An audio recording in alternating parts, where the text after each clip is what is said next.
भगवानको अन्तिम वचनमा एउटा के छ भने भगवानको अन्तिम वचनमा त्यो वचन बोलेपछि फेरि वापस भगवान बोल्नु भएन। भगवान परिनिर्वाण हुने बेलामा उत्तर शिर बनाएर भगवान परिनिर्वाण शय्यामा भगवान यसरी शयन गरेर भिक्षुहरूलाई अन्तिम उपदेश गर्नुभएको छ। उत्तर भन्ने जान्नुहुन्छ नि? उत्तर भन्ने कता पर्यो? कतिपयलाई नेपालीबाट अलि अप्ठ्यारो हुन्छ र फेरि म्यामाबाट भन्दैपछि सबैले बुझ्नुहुन्छ। उत्तर भनेपछि म्याउफे उत्तर शिर बनाएर कुशीनगरको त्यतिखेर सालमली वनमा भगवान परिनिर्वाण हुन नजिक भयो। जब अनुत्थान संज्ञाले शयन गर्नुभयो। भगवानको शयनमा उत्थान संज्ञा एक प्रकारको, अनुत्थान संज्ञा एक प्रकारको। सधैँको शयन चाहिँ उत्थान संज्ञा हुन्थ्यो, म फेरि उड्छु भन्ने। त्यतिखेर चाहिँ अनुत्थान, म अब उड्दिन भनेर अनुत्थान संज्ञाले भगवान शयन गर्नुभयो। र त्यही बेलामा एउटा वृद्ध सुभद्र दगुर्दै आए। किन आए भन्दाखेरि उनी पहिलेदेखि नै खोजीवाला व्यक्ति चाहिँ हुन्, धर्म खोजी गरेका व्यक्ति चाहिँ हुन्। खोजी गरेका व्यक्ति तर चित्त बुद्धो छैन। आफ्नै परम्पराले मानेको धर्म हेर्छन्, खोजी गरे, त्यसमा पनि भित्रबाट चित्त बुझेको छैन। तर परम्पराले मानेर आएको हुनाले मात्रै मानेका छन्, सही सत्य भेटेका छैनन्। अनि चित्त बुझेको छैन। अनि पुराण काश्य मक्कली गोसाल पकुदा कात्यायन बेलट नाटपुत्र निर्गन्थ नाटपुत्र आदि गरिएका अजित केशव कमल त्यतिखेर भगवान भनेर कहलाइएका प्रख्यात भइएका दृष्टिहरू 6 जना थिए। तिनलाई गएर प्रश्न गरे, उत्तर दिन सकेनन्। भगवान बुद्ध चाहिँ यिनी 6 जना भन्दा पछि बल्ल उत्पत्ति हुनुभयो। उमेर पनि कलिलै थियो। अनि ती सुभद्राले भगवान बुद्धलाई पनि सोध्ने इच्छा त भयो, तर उनको मनमा भयो कि यिनी पहिलेका भगवानले त उत्तर दिन, चित्त बुद्ध उत्तर दिन सकेनन् भने यिनी त भर्खरका पिछेका भगवान हुन्। यिनी त के हो, सानै छन्। त्यसो भए अलिक छिप्पेपछि सोध्न पर्यो अरे, भगवान छिप्पेपछि अरे। भगवान छिप्पिने त छैन नि त, उमेर छिप्पेपछि भनेका पनि हुन्थ्यो नि। भगवान छिप्पेपछि अरे। भगवान पनि कलिला भगवान, मध्यम भगवान, छिप्पेका भगवान, पूर्ण कलाले भएका भगवान, आदि कलाले भएका भगवान। लोकमा त्यो पनि रहेछ कि रहेनछ? अनि यता पुराण काश आदिलाई सोद्धाखेरि उनको चित्त बुझेन। बुद्ध सानै छन्, कलिलै छन्। ती त अस्ति भर्खरका त हुन्। ती पहिलाका भगवानले त चित्त बुद्ध भन्न सकेनन्। कसले हो? हो त्यो मनमा भएको चाहिँ कसलाई हो? सुभद्रालाई। र अझै पनि कतिपय 9 अवतार त हुन् के, बुद्ध अस्ति भर्खरका त हुन्। हामीले बुद्धका बाउ आमाले मानेर आएका छौँ भनेर हामीसँग पनि भन्थे। पहिला आफूले पनि भनिन्थ्यो। पहिला यसो बुद्ध मान्ने व्यक्ति हो त उनीहरूले एउटा हाँगो त हामीले जरैबाट मानिएको छ। उनीहरूले के हो, एउटा हाँगो मात्रै मानेका छन्। हामीले जरैबाट सबै फेदैबाट टाकटुकै मानिएको छ। मैले पनि भन्थे, तर आफूले कुन जरो कुन हाँगो छुट्याउन सकेको थिएन। नबुद्ध आफै पनि उस्तै, अरू त्यस्तै भएका पनि दोषी देखेर हुँदैन, किन आफू पनि त्यस्तैबाट आएको हो नि त। आफूलाई हेर्ने भने अरूलाई पनि सोही मुताबिक आफूले क्षमा दिन सकिन्छ कि सकिन्न? क्षमा दिन सकिन्छ। र ती बुद्ध त अस्ति भर्खरका त हुन्। बुद्धका बाउ आमाले मान्ने हामीले मानेका छौँ। हामीले त पहिले जरैदेखि अरे। अनि साँच्चै बुद्धका बाउ आमाले मान्ने भएर आफैले पनि भनिन्थ्यो। पछि इतिहासमा हेर्दा के मान्नु हुँदो रहेछ त बुद्धका बाउ आमाले भन्दाखेरि त त्यतिखेर कालदेवल ऋषिलाई मान्नुहुन्थ्यो। जब बुद्ध त्यतिखेर सिद्धार्थ कुमार जन्मिनु भयो, कालदेवल ऋषि राजकुमार जन्मिनु भयो भन्ने खबर सुनेर आउँछन्। आउँदाखेरि राजा शुद्धोधनले छोरालाई यसरी हातमा चापेर, छोरा यहाँ ऋषि भगवानलाई ठुली गर। त्यतिखेर सिद्धार्थ कुमार जन्मिने बित्तिकै कति पाइला हिँड्नुभयो अरे? 7 पाइला। कतिवटा वचन बोल्नुभयो? सेठो हम लोकस्मिम, जेठो हम लोकस्मिम, अग्गो हम लोकस्मिम, अहम म लोकस्मिम, लोकमा सेठो सर्वश्रेष्ठ हुँ। जन्मिँदै उहाँको 4 असंख्य 1 लाख कल्पको पारमीले भित्रबाट जागृति बनाएर त्यो आवाज निकालिदिन्छ। जेठो हम लोकस्मिम, लोकमा म सबभन्दा जेठो हुँ अरे। भर्खर जन्मिँदै गरेका बालकले के अरे? जेठो हुँ। किन त्यो शब्द गर्नुभयो भन्दा ज्ञानमा म सबभन्दा जेठो हुँ, अनि मुनिमा सबभन्दा जेठो हुँ, क्लेश निखार्नुमा सबभन्दा पहिला निखार्ने हुँ उहाँले। अग्गो हम लोकस्मिम, लोकमा सबभन्दा म उत्तम हुँ। सबभन्दा उत्तम भइसकेका व्यक्ति, भगवान हुने व्यक्तिले अरू ऋषिहरूलाई ढोग्नतिर पुग्नु भएन। एकैचोटि ऋषिको टाउकामा खुट्टो चढाइदिनु भयो। ऋषिले पनि त्यही बेला खुट्टालाई शिरले प्रणाम गर्दै जस्तो पो हो। तर त्यो ऋषि अगाडि हुने कुरा 40 कल्पसम्म देख्न सक्थे, भइसकेका 40 कल्प देख्न सक्ने ऋषि हुन्। साधारण ऋषि हैनन्। मनुष्यलोकमा भिक्षाटन हेरेर भोजन हेरेर देवलोकमा गएर विश्राम गर्थे अरे, त्यस्ता ऋषि। अनि जब उनको टाउकामा कसैले हातले छोयो भने पनि 7 टुक्रा टाउको फुटेर मर्थे अरे मान्छे, त्यति शक्तिशाली ऋषि। तर ती बालकका खुट्टा नै टाउकामा पुग्दाखेरि ऋषि, ओहो यी बालकले खुट्टाले छुँदा पनि केही भएन, यी बालकलाई, यिनी कस्ता खाले बालक रहेछन् भनेर अभिज्ञानले हेर्छन्। हेर्दाखेरि त 29 वर्षमा गृह त्यागी भएर 35 वर्षमा सम्मा सम्बुद्ध ज्ञान पाउने व्यक्ति हुन्।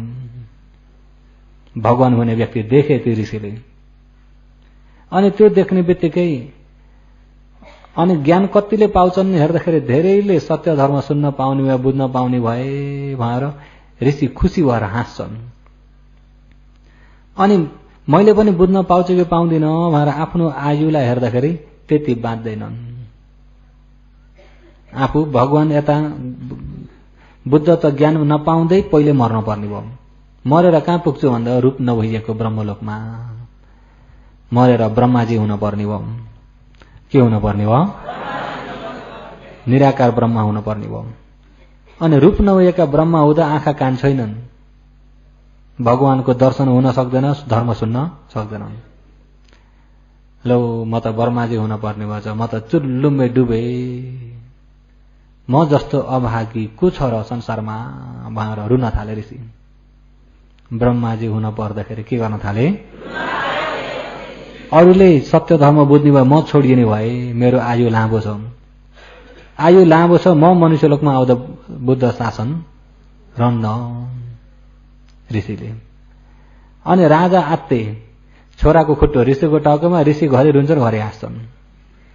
अनि उत्तिखेर छोरालाई ताएर हे ऋषि स्वर अन्जान बालक भनेर चाहिँ क्षमा दिनुहोस् भनेर राजा आत्तिदै, अन्जान बालक नभन्नुहोस् महाराज, मैले अहिले यी बालकको दर्शन गर्न पाउने पनि म बहुत ठुलो भाग्यमानी हुँ। तर मभन्दा अझ भाग्यमानी तपाईहरु हुनुहुन्छ, यिनी जनता छन्। अहिले म हाँसेको यी बालक बुद्ध हुने बालक हुन्, सम्मा सम्बुद्ध ज्ञान पाउन सक्छन्। त्यस्ता बालकलाई मैले दर्शन गर्न पाएँ, तर बुद्ध भइसकेको ज्ञानलाई दर्शन गर्न मैले पाउने भइन। धेरैले छुटकारा हुने ज्ञान पाउने भए धेरैको खातिर म खुसी छु, तर मेरो आयु त्यति लामो छैन, मेरो आयुले साथ दिएन र आफ्नो खातिर चाहिँ म दुखी छु। त्यसकारणले म रोएको, आफ्नो खातिर म रोएको, अरूको खातिर म खुसी भइदिएको भन्दाखेरि राजा पनि छक्क पर्छन्। आफूले मान्ने भगवानको रूपमा मानेका ऋषिले ती बालकलाई अनि बल्ल हात जोडेर ढोक्छन् बालकलाई ती ऋषिले। त्यसो हुँदा राजाको मनमा थियो चक्रवर्ती बनाउँछु छोरालाई, तर छोराको पारमीले गर्दा सम्मा सम्बुद्ध ज्ञान पाउने पारमी भइसकेको थियो। त्यतिखेर राजाले मान्थे ती ऋषिलाई मान्थे अनि ब्रह्माजीहरूलाई मान्थे। तर ऋषिले म ब्रह्मलोकमा पुग्छु, म मेरो लागि बहुत ठुलो हानि भयो भन्दाखेरि त ए ब्रह्मलोकमा पुगेको त हानि पो हुने रहेछ।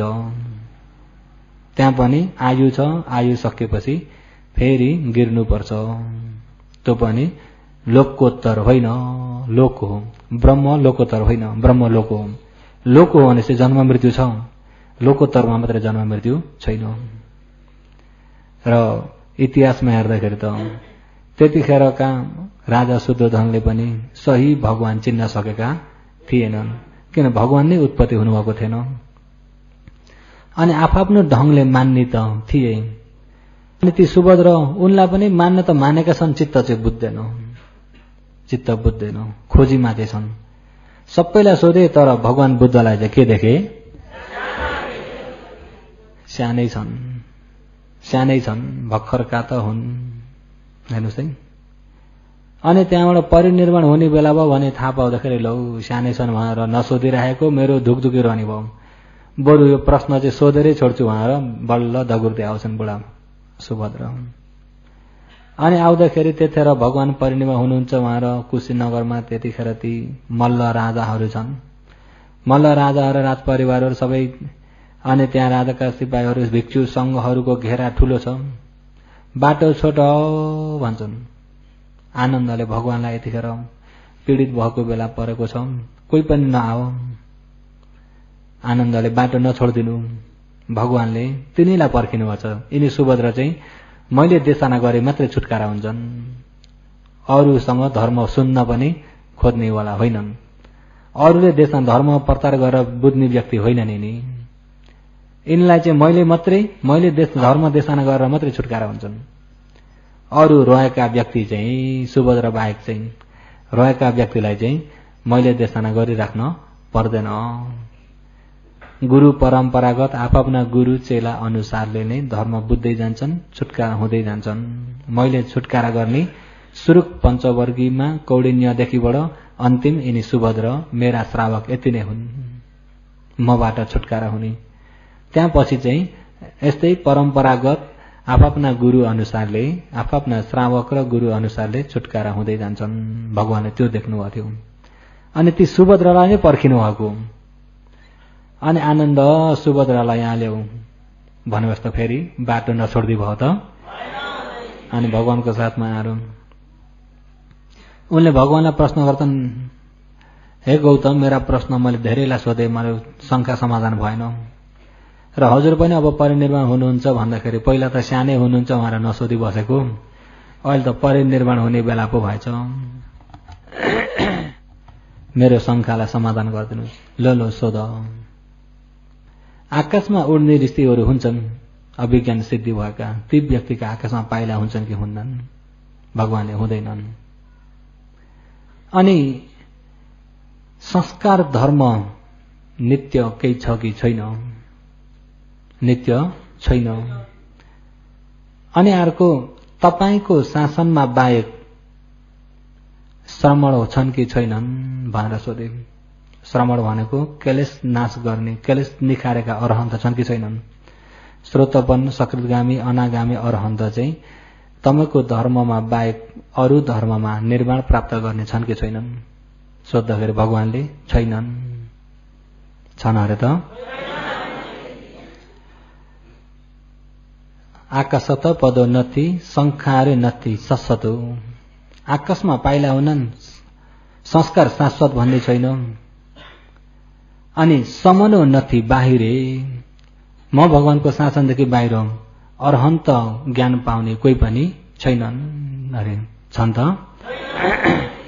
अरहन्त ज्ञान पाउने कोही पनि छैनन् अरे। र अहिले भगवानको शासनमा मात्रै श्रोतपन भन्ने शब्द, सकृतगामी भन्ने शब्द, अनागामी भन्ने शब्द, अरहन्त भन्ने शब्द भगवान बुद्धको शासनमा मात्रै पाइन्छ, अन्त छैन। विपश्यना भन्ने शब्द पनि भगवान बुद्धको उपदेशमा मात्रै पाइन्छ, अन्त अरू कुनै धर्ममा पनि पाइँदैन। पाइन्छ त? पाइँदैन। र श्रोतपन्न ज्ञान पाउने सकृतगामी भन्ने पनि भगवान बुद्धको उपदेशमा मात्रै पाइन्छ, अन्त पाइँदैन। क्लेश निखार्नी पनि भगवान बुद्धको शासनमा मात्रै पाइन्छ। अन्त क्लेश निखार्नी भन्ने पाइँदैन, पाइन्छ त पाइँदैन। ध्यान गर्ने त पाइन्छ, ध्यान गर्ने त अन्त शासन भगवानको उपदेश नभएको बेलामा पनि हुन्छन्। बुद्ध उत्पत्ति नहुँदै तिनी कालदेवल ऋषि, समाधि सिद्धि भएर 40 कल्प अगाडि पछाडि देख्ने ऋषि, आकाश मार्गमा देवलोकमा गएर विश्राम गर्ने ऋषि हो। त्यो अभिज्ञान सिद्धि त भगवान उत्पत्ति नहुँदा पनि थियो कि थिएन? तर प्रज्ञा सफल हुने थिएन, आखिर रुन पर्यो। ब्रह्मलोक जाने आचरण चाहिँ भगवानको शासन नभएको बेलामा पनि ब्रह्मलोक जाने आचरण त हुन्छ। जुन प्रज्ञाले क्लेश निभाउने मार्ग चाहिँ छैन, शासनदेखि बाहिर छैन। पहिला पहिलाका ऋषि मुनिहरू हजार हजार वर्ष तपस्या गर्थे भन्ने सुन्नुभएको भने थियो होला। अनि भिक्षाटन जाँदा अलिकति केहीमा चित्त बुझेन भने सराप्नी पनि हुन्थे, हुन्थे कि हुन्थेनन्? सराप्नी पनि हुन्थे। र ऋषिहरू तपस्या गरेर पनि क्लेश टाकटुकै निभाउन सकेनन्, किन द्वेष क्लेश निभाउन नसक्दाखेरि सराप्नी इत्यादिहरू हुन्थ्यो। र होइन, क्लेश टाकटुकै निभाउने मार्ग सिर्फ भगवान बुद्धको उपदेशमा मात्रै छ। सुभद्रालाई होइन, सुभद्रालाई भगवानले त्यो शब्द त्यहाँ गर्नुभयो र त्यतिखेर उनले संस्कार धर्म भने नित्य केही पनि छैन भन्ने कुरालाई, संस्कारलाई नित्य केही छ कि भनेर खोजे। संस्कार धर्म यिनी सबै देख्ने सुन्ने गन्ध रस यहाँ सबै अरू हो कि संस्कार धर्म हो? खोजे नित्य कतै छ कि खोजे, नित्य खोजेका। खोज्दा खोज्दै त उनको विपसना त्यही भइरहेछ। खोज्दा खोज्दै अनित्य मात्रै देख्न थाले। अनित्य देख्दा देख्दै त अनागामी ज्ञानमा पुगे। अनि भगवानले अन्ध दाने भिक्खवे आमन्तयामि वो वयधम संखार अपमादेन सम्पादेथ। भगवानको अन्तिम बाणी। भिक्खवे हे भिक्षुहरू, इदानीम अहिलेको यो समय मलाई हन्द पीडित बनाएको छ। व तिमीहरूको लागि अहम मैले आमन्तयामी अन्तिम वचन मैले भन्दैछु। वयधम संखार अपमादेन सम्पादेथ। संस्कार धर्म जति सबै वय अनित्य छ है, बिग्रिन्छ। उत्पत्ति हुने जति सबै बिग्रिन्छ है, त्यसलाई अपमादेन बिहोस नभइकन सती पठानमा सधैँ बस्नु। भगवानले हिँड्दा बस्दा खाँदा सुत्दा कतिखेर पनि होसमा बस्नु, शरीरमै ध्यान लगाएर बस्नु। ठाउँमा बस्दा पनि आँखा हेरी हेरी पनि आफ्नो मनलाई यता शरीरतिर फर्काइदिए हुन्छ कि हुन्न? शरीरमै यही शरीरकै विषयलाई यसैलाई मनन गर्दै बस्नु। यत्तिकै आँखा हेरेर बसेछ भने यही आँखा चिम्लेर बसे पनि यही शरीरमा यो मन जताततै छरप्रष्ट जताततै बेफिक्री छोड्दिन भन्दा शरीरमै मनन गर्दै शरीरलाई हेर्दै बसेको फाइदा छ। त्यसो हुँदाखेरि शरीरमै हेर। भगवानले अप्रमादी भएर सतीमा बस, होसमा बस। बेहोसपनाले यत्तिकै अम्माटम्मै नबस्नु कहिले पनि। भगवानले सधैँ अप्रमादी भएर बस्यो भने त्यो अप्रमादीले गर्दा तिमीले निर्वाण पाउन सक्छौ। यो मेरो अन्तिम वचन पालन गरौ। योगीहरूलाई पनि अन्तिम वचन अपमादेन सम्पादित। सधैँभरि सतीमा बस्नुहुन्छ योगीहरू। आफूले म त ध्यान बस्नै भ्याउँदिन नै परेन नि त। यो शरीर जहाँ छ त्यही सती हुन्छ कि हुन्न? शरीर जहाँ छ त्यही सती। आँखा हेऱ्यो भने सती, उम्मिँदा पनि सती, हिँड्दा पनि होसले। होस गर्नु भनेको आँखा चिम्म गरेर मात्रै ध्यान होइन। आँखा हेऱ्यो भने यसो शरीरतिरै लगाइदिनुहोस् न मनलाई। यही लगाइदिनुहोस्, यही शरीरलाई विचार गर्नुहोस्, यही शरीरको स्वभावलाई जान्दै राख्नुहोस् न। अन्तिम शौचालय बस्दा पनि सतीमा बस्दा हुन्छ।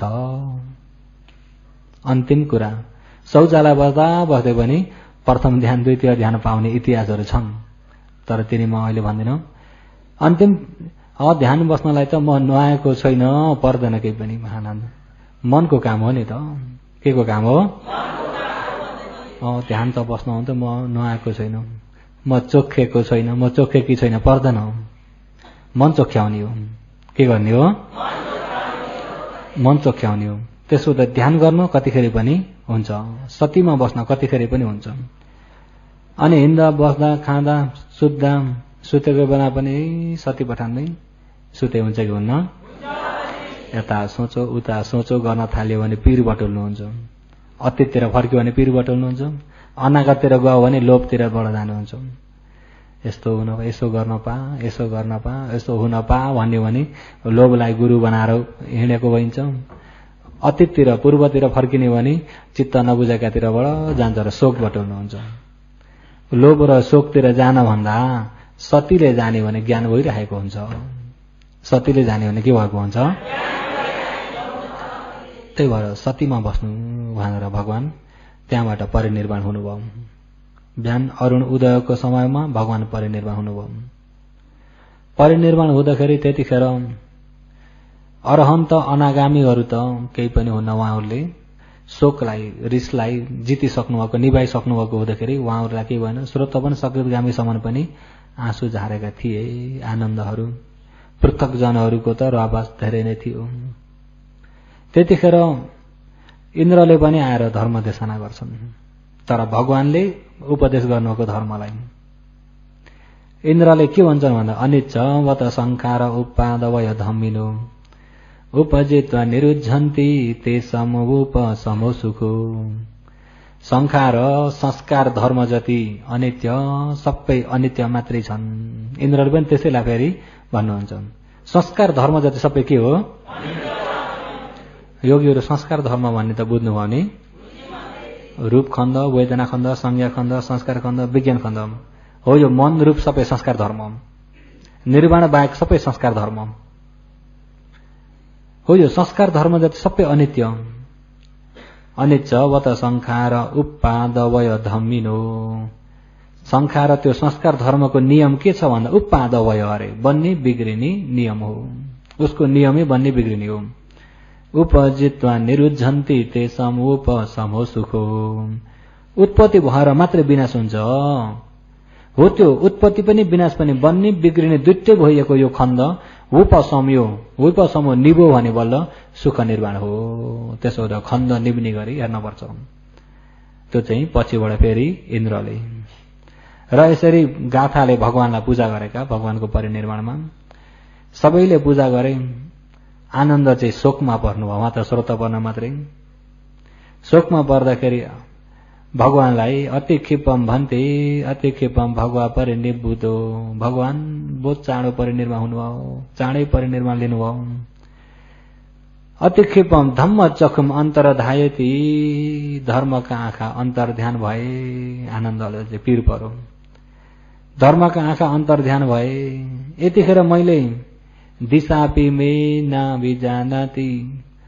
मलाई पूर्व पश्चिम उत्तर दक्षिण कता हो भन्ने तक पनि मैले बिर्से अरे। धम्मोपि मे न स्मरामि। धर्म पनि मैले सम्झिन सक्दिनँ। भगवानले देखाना गरेका धर्मखण्डहरू एउटै सम्झिन नसक्ने यहाँ पुगे। आनन्द चाहिँ शोकमा पर्नुभयो। आनन्द चाहिँ शोकमा पर्नुभयो। तर अरू सबैले पूजा गर्नुभयो। सारीपुत्र मोदगल्यान्त त्यहाँभन्दा अगाडि नै परिनिर्वाण भइसक्नु भएको थियो र उहाँहरूले त भेट्नु भएन। अरू अरहन्तहरू सबैले गाथाहरूले पूजा गर्नुभयो भगवानलाई र भगवान त्यस प्रकारले परिनिर्वाण हुनुभयो। त्यहाँबाट उता जाने भने धातुको लामो छ, त्यता नजाउँ। र भगवान यसरी अन्तिम वचनमा अपमा देन सम्पादित हरदम सती पठानमा बस्नु। यो चाहिँ भगवानको अन्तिम औवाद। तपाईँ हामी भगवान उत्पत्ति भएको शासनमा अहिले मनुष्य भएर क्षणिक जन्म लिएको मौकामा धर्म सुन्न पनि मिलेको मौका, आयुले पनि साथ दिएको छ। यतिखेर स्वास्थ्यले पनि साथ दिएको छ, शासनले पनि साथ दिएको छ, देशकाल परिस्थितिले पनि साथ दिएको छ। सबैतिरबाट जुटेर आएको हुँदाखेरि तपाईँ हामीलाई बहुत ठुलो मौका हो। कालो विपत्ति देशकाल परिस्थिति बिग्रेको बेला हो भने, जताततै बमबाड लडाईँको समय हो भने ध्यान शिविर हुन सक्ला? त्यसो हुँदा अहिले देशकाल परिस्थितिले पनि साथ दिएको छ। भगवानको शासनले पनि हामीलाई साथ दिएको छ। हाम्रो उमेरले पनि साथ दिएको छ। हाम्रो स्वास्थ्यले पनि साथ दिएको छ। र सबैतिरबाट यसरी जुटेर आएको चाहिँ यो ठुलो मौका हो। हो यो मौकामा तपाईँ हामीले विशेष एउटा बाहते कामलाई त्यति ध्यान नदिकन बाहते काम बरु त्यो गुजरा चले हुन्छ आफूलाई छुटकारा आउने कामलाई चाहिँ विशेष ध्यान दिनुहोला छुटकारा मार्ग खोजी गर्नुहोला भन्दै अनि यहाँबाट योगीहरू विदा भइसक्दा पनि योगीहरूले जो बुझे अनुसारले मनन गर्दै जानुहोला अनि बुझे भन्दा पनि अझ गहिरो बुझ्नको लागि चाहिँ संगत चाहिँ योगीहरूले अलिकति संगत चाहिँ ख्याल गरिदिनु पर्छ। मैले अस्ति नैको देशनामा संगत गुणको फलको बारेमा भने कि भनिन। एउटा सिनो माछा मरेको सिनोलाई कुसले बेरेर ल्याउने भने कुसमा पनि के हुन्छ गुराँसको फूललाई पलासको पत्ताले पोको पारेर ल्याउने भने फूलमा पनि के हुन्छ पत्तामा पनि के हुन्छ सुगन्ध हुन्छ कि हुन्न। र एक कुरा के पनि भन्नुभएको छ भन्दा चरण चेनादि गच्छेय सेय सदि सम्मतनो एक चर्यम दलम कैरा नथि बाल सहायता चरण चेनादि गच्छेय सेयम सदि सम्मतनो। अरे चरण चाहिँ आफू जो बाहिरी विषय घर गृहस्थीमा काम व्यवहारमा हिँड्दा जुनै ठाउँमा पनि अधि गच्छेय आफूभन्दा ज्ञानी ध्यानी विद्वानशील समाधि प्रज्ञावानको चरण छ संगत गरेर बस्नु। अरे संगत गर्नु छ भनेदेखि आफूभन्दा शीलमा तेजिलो समाधिमा प्रज्ञामा आफूभन्दा ज्ञानी व्यक्ति विद्वान व्यक्ति हो त्यस्ता व्यक्तिको चाहिँ संगत हरदम गर्नु। अरे त्यस्ता व्यक्तिको संगतले के हुन्छ त भन्दा यदि आफू अलिकति अज्ञानी छ भने पनि ज्ञानीको संगतले आफू पनि ज्ञानी हुँदै गइन्छ ज्ञानीको स्वभाव आफूमा आउँछ। आफू नराम्रो मार्गमा अलिकति नराम्रो मार्गतिर टेक्न थाल्यो भने ज्ञानीको संगतले तर्काइदिन्छन् नराम्रो मार्गलाई। राम्रो मार्गमा अल्छी गरियो ढिला गरियो भने ज्ञानीको संगतले राम्रो मार्गमा जाँगारिलोपना बनाइदिन्छन्। त्यसो हो त आफू कुनै ठाउँमा पुग्दा जाई जुन ठाउँमा पनि आफूभन्दा ज्ञानी विद्वान ज्ञानी ध्यानीको संगत गर्नु। यदि आफूभन्दा ज्ञानी ध्यानीको संगत गर्न आफूलाई मौका परेन या दूरमा भएर या आफूभन्दा ज्ञानी ध्यानीको संगतको आफूलाई मौका लागेन भने कसो गर्ने त भन्दा सेयम सदि सम्मतनो बरु आफू बराबरको छ भने पनि त्यो पनि ठिकै छ। अरे आफूभन्दा ज्ञानी ध्यानी त होइन तर आफू बराबरको छ भने पनि आफू जस्तै शील पालन गर्ने समाधि प्रज्ञामा भएको व्यक्ति हो भने उसको पनि संगत गर्न राम्रै छ। अरे एक चर्यम दलम कैरा नथि बाले सहायताम बाले बाला मूर्खहरूको अज्ञानीहरूको जुन व्यक्तिले शील पनि पालन गर्दैन मात मदिरा पनि पिएकै छ प्राण हत्या पनि गरेकै छ मौका पर्दा चोरी कर्म पनि गर्छ व्यभिचार कर्म पनि गर्छ झुटामा पनि झुटै छ हो त्यस्ता बाला मूर्खहरूको संगत गर्न भन्दा बरु अरे एक चर्यम दलम कैरा बरु एक्लै एकल काटे भएर बस्न परे पनि बरु त्यो चाहिँ ठिक छ। अरे अज्ञानीको संगत गर्नुभन्दा बरु एकल काटे भएर एक्लै बस्नु। अरे एक्लै बस्ने भने आफ्नो समाधिशील समाधिलाई बाधा पर्दैन।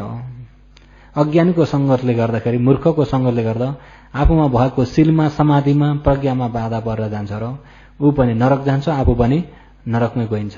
त्यसकारणले सकेसम्म आफूभन्दा ज्ञानी ध्यानीको संगत गर्नु। यदि पाइएन भने आफू बराबरको छ भने पनि ठिकै छ संगत गर्नु। अज्ञानीको संगत मूर्खको संगत गर्नु हो भने त बरु एकल काटे भएर बस्नु। तपाईका हर कोही पनि आउँदैनन् भने पनि बरु ठिकै छ समाधि हुन्छ। कोही पनि आएनन् भने आएर हल्ला गर्दिने कुराकानी अरूको निन्दा चर्चा उडाउने व्यक्ति कोही पनि आएनन् एक्लै भयो भने त झन् समाधिलाई ताकत भयो कि भएन। भगवान जब पञ्चवर्गीले नियम तोडे यिनी उहाँहरू छोडेर गए तमोलाई त्यो इतिहास त सुन्नुभएको छ नि खिर भोजन लिँदाखेरि के तोड्नु भयो अरे खिर लिँदाखेरि यिनले नियम तोडे उहाँहरू पञ्चवर्गीले छोडेर गए उहाँलाई बल्ल खुल्ला भयो। यिनीहरू हुन्जेल यिनीहरूको मुख पनि हेर्न पर्थ्यो। अब यिनीहरू कोही पनि छैनन् म एक्लै बल्ल ध्यानलाई ढुक्क भयो बल्ल ध्यानलाई के भयो ढुक्क भयो। यी पनि त्यता लागेछन् बुद्धिस्टतिर भनेर चाहिँ अलिकति तर्क्यो भने पनि ध्यानलाई के भयो ध्यान बस्नलाई के भयो त्यसो त तर्किन्छन् कि आउँदैनन् कि बोल्दैनन् कि नडनाउने आएनन् बोलेनन् समाधिलाई तागत भयो। आए बोले अलिकति धर्म चर्चा गरिदिन पाइयो, आइदिएनन् बोलेनन् भने झन् समाधिलाई तागत भयो। आफूलाई कतैबाट पनि हानि छ, कतैबाट पनि हानि नबनाउनु होला। त्यही भएर एक चर्यम दलम कैरा नति बाले सहायता, बाले मूर्ख जनहरूको संगत गर्नुभन्दा एक चर्यम बरु एक्लै बस्न, एक्लै आचरण गर्न, एक्लै काटे भएर बस्न नै योग्य छ। बरु मूर्खको संगत गर्नुभन्दा एक्लै बस्न योग्य छ। योगीहरू बुझ्नुभयो नि। त्यसो त संगतलाई चाहिँ यहाँबाट गएपछि संगतलाई चाहिँ बहुत होशियार गरेर आफूभन्दा ज्ञानी ध्यानी जतिखेर पनि बसेपछि धर्मका चर्चाहरू मात्रै गर्ने, धर्मका कुरा गर्नेको संगत गर्नु होला। आफू गएको छ एउटालाई उडाउने, उसलाई उडाउने, यता निन्दा गर्ने, उता चर्चो गर्ने, त्यस्ता व्यक्तिसँग पुग्यो भने आफू पनि हो नि गर्न थाल्यो। गर्दा गर्दै उसको पापको आधी हिस्सा आफूलाई मिलिरहेको हुन्छ। त्यसो त पापको हिस्सा लिनत्र नगइकन पुण्यको हिस्सा लिएर निर्माण प्राप्त गर्न सक्ने गरी सबैले कोसिस गर्नुहोस् भन्दै आजको ओभरलाई यही नै समाप्त गर्दछु।